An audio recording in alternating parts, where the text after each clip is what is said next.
Désormais, on va parler éducation et il y aura beaucoup. And now we're going to talk education, and we're going to have women. I don't know if it's just a coincidence. I don't know if there's an explanation for that. Well, I realize that that's not what we asked the first speaker to tell us about. She's a philosopher. She signed a book for courage. She's part of the Roosevelt Collective. She's a teacher in the Paris American University. I think she even works in the Museum of Natural History. So she is perfect to come and tell us about the future of education. Thanks for welcoming and giving a big round of applause to Cynthia Fleury.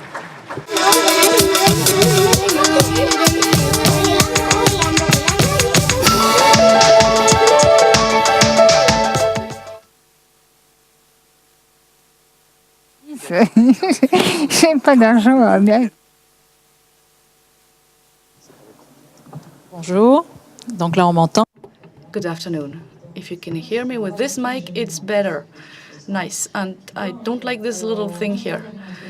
I'm going to give a brief introduction to this afternoon's debate. I'm going to list 5 points which I think are key to think about education today, the major challenges to change the school system to make it a driver for society.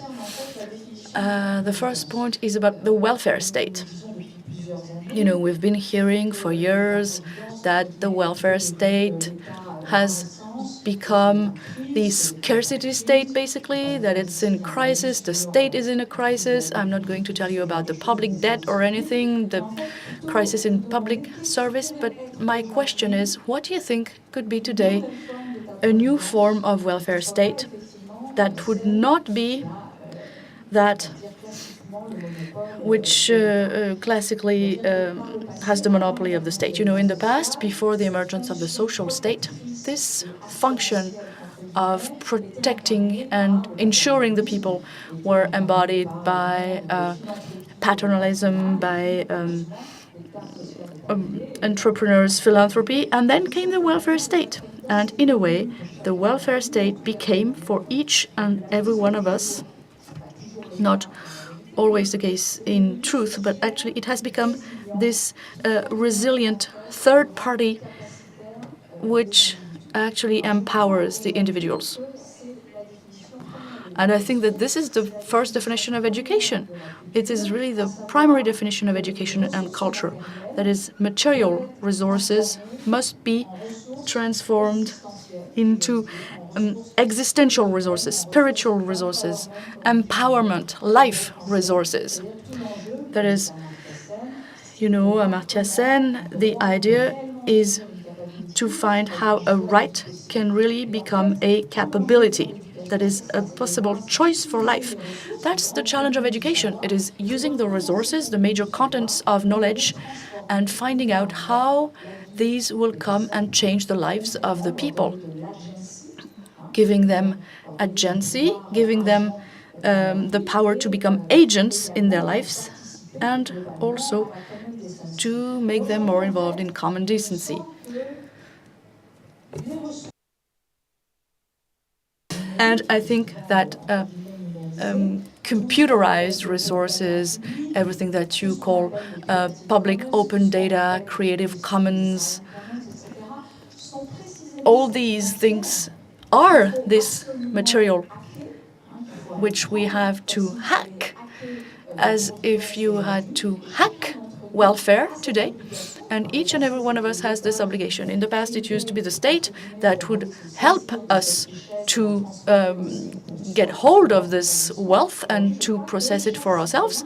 Well, today I think that it's for every citizen to go and fetch it, to become the master of all this digital information and to process it effectively and socially in order to grow. And I think that school, not only school, but the whole education system, university, researchers, teachers, the media, NGOs, because NGOs do work a lot on those new ways of learning and educating, and so all this is important.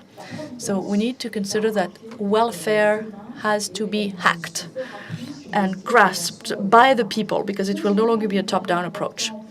The second point, which I think is important when it comes to education, is the dialectics of scales. that is the narrative scales. We have to learn how to act jointly as a continuity on several scales. And it's very difficult. You have to learn how to create a new type of citizen that would be inserted locally, regionally, nationally, and globally. And so the challenge here is to set up these continuous democracies at different scales, as I said, and that should also be continuous in time. It shouldn't be an intermittent, part-time democracy that works only at election time every 5 years.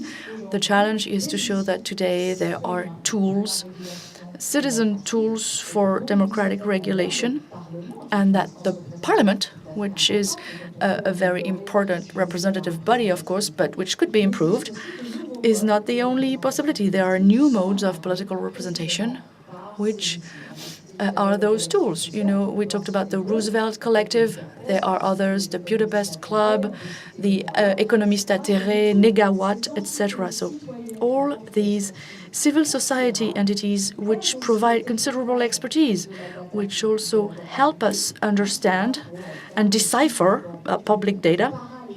So basically what they do is paralegal, you know, because they take into account the political agenda and they draft laws or proposals which are very efficient and clever.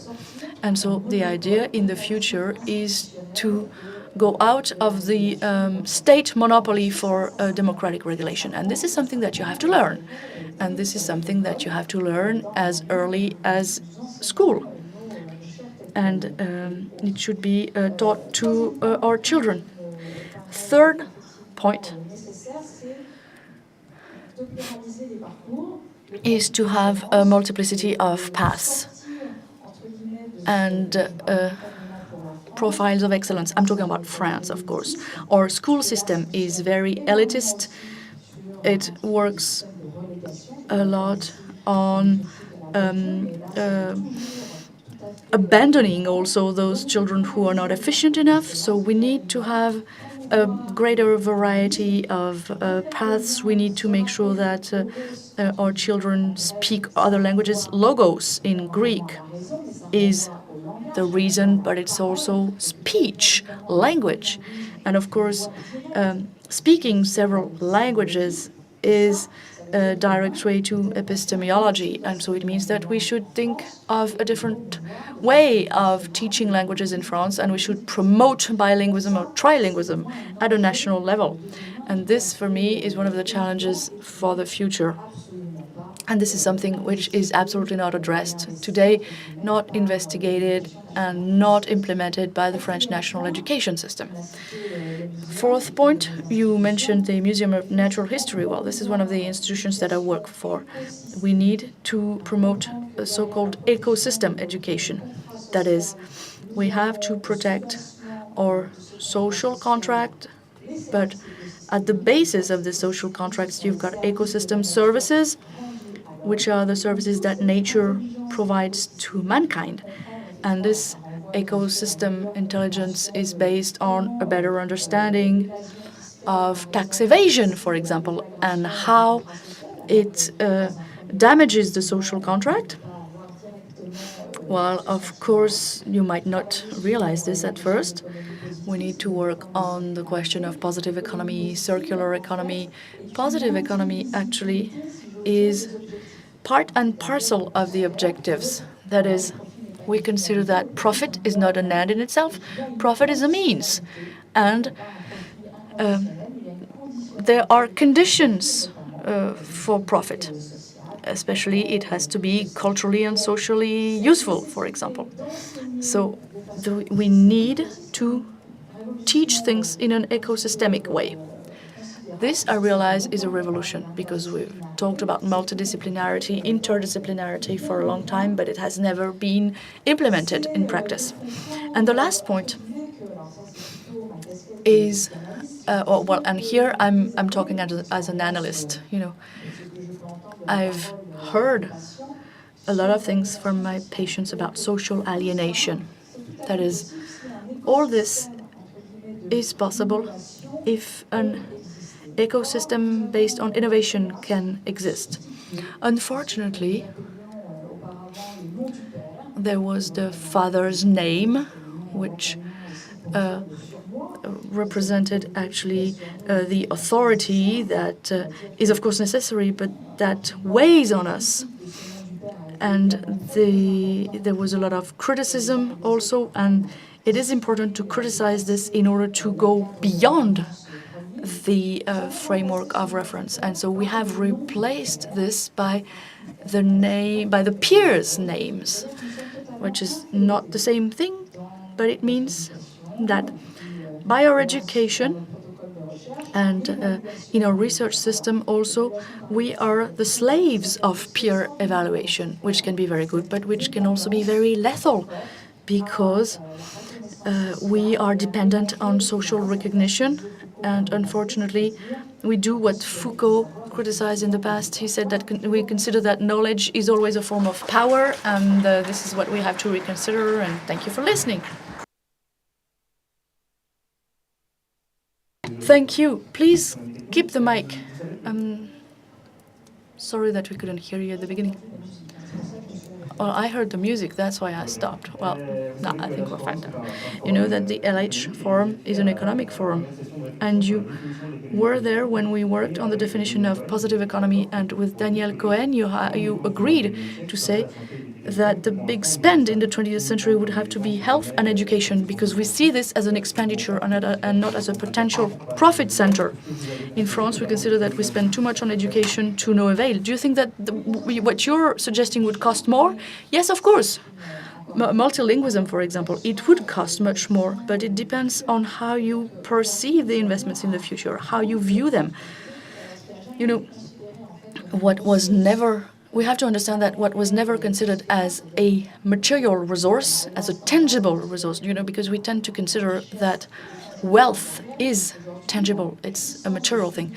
Well, today, the power of sublimation of our lives, which I'm more interested in, is located in imperishable resources. That's culture, and languages represent this. So today we have this beautiful tool. There is a multilinguistic ambition, but when you look at the internet and the number of languages spoken on the internet, well, it's not much. So we need to highlight the fact that there is content available in other languages, which are part of a different epistemologic model, but also there needs to be some receptivity on the other side. That is, you have to be capable of enjoying all this wealth, all this linguistic wealth, if you wish. And in that case, it's a total revolution, because of course it's very hard for a French-speaking person, but also for other people, I'm sure. You have to think that maybe the French language does not express the whole French identity. And then maybe tomorrow we might discover the French identity through another language. And therefore, we could teach inside the national education framework, we could teach them English, Arabic, Russian, what have you, and they would have the possibility to choose. So yes, these are fundamental choices. But of course, we're looking into positive economy, and so we have the right to think of other innovations, radical innovations, I would say, that would revolutionize our school system. Well, I'd like to go back to innovation, because you said that education is like a lucky charm that is going to be with us throughout our lives to prevent us from hard times. Well, somebody who's in his 50s today and he got his communications MB 20 or 30 years ago, well, we didn't even know what a computer was almost at the time. So this person is going to find it very difficult with whatever he learned at school 30 years ago. It's going to be very difficult for him to still be efficient at work. So the solution would be to have lifelong learning or an initial training that would teach you how to be very multi-skilled and versatile. Well, it's both, because a general and humanistic training usually has a very dynamic feature, because they give you the possibility to be critical and to be adaptive. But of course, when it comes to education, there's always a cost of technical, circumstantial adaptation, because, today obsolescence is an absolute value of the industrial sector. So when you're working on the other side, that is education, which considers that nothing is never obsolete. So of course, it makes it difficult to work that contradiction.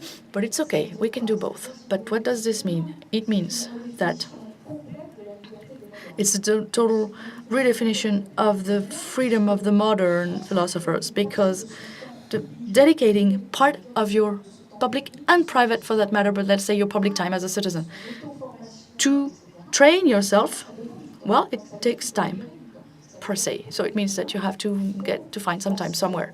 It means that in the future, we will have to encourage companies to release some time for the people so that they can train in terms of skills. You mean time over there or out of their working hours? Oh, yes, absolutely.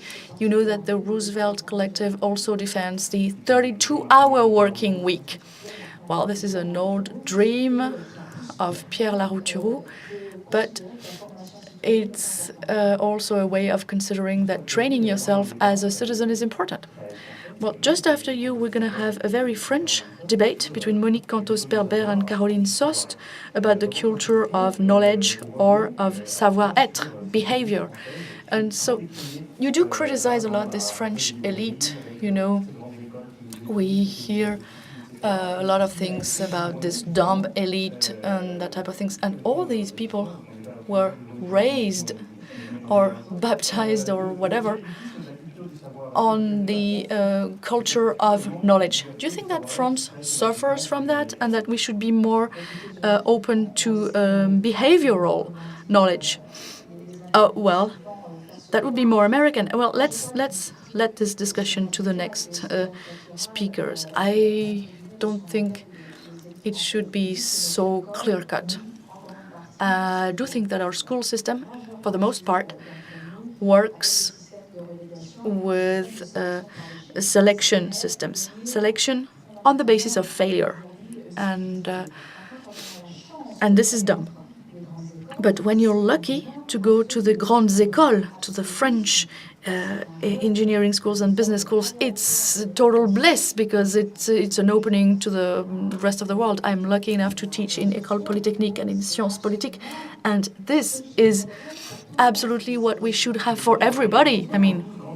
So it should be that everybody should be the elite, elitism for all. Yes, elitism for all, this was the classical vision of Robespierre and the other revolutionary pioneers who considered that actually the elite was available to all because it was based on the greatness of people.